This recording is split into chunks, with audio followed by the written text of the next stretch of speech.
G'day guys, well I've just been out on a Sunday drive in the Hillman and thought I'd do a quick video on a problem that I've got with the car. I've noticed this has been going on for a while.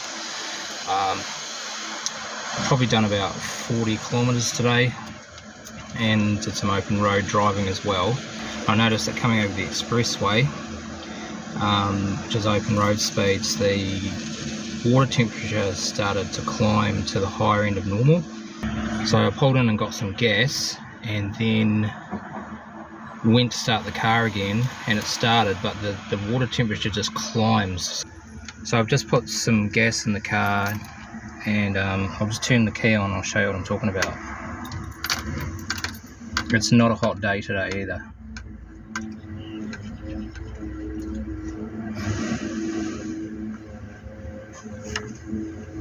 So normal temperature is in between those. There's a couple of little dots, or a couple of little dashes. See how it's climbing? I don't know if it's a fault with the gauge or whether the engine's just getting really hot. I did notice it started to climb towards the higher end of normal on the way home, like I said. So I'm just wondering if it's overheating, and then once I start the car up, and once I start moving, the temperature comes back to normal.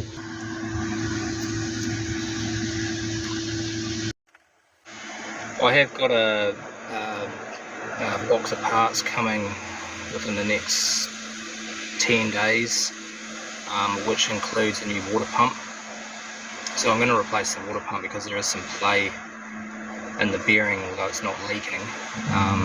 It's a pretty old water pump. I'm wondering if that's the problem. I'm going to give the radiator and block a full flush again, just to make sure there's no sediment or anything in there. I have heard that these engines can build up sediment, and you've got to take the core plugs out and pick all the sediment out. I have seen that on YouTube videos.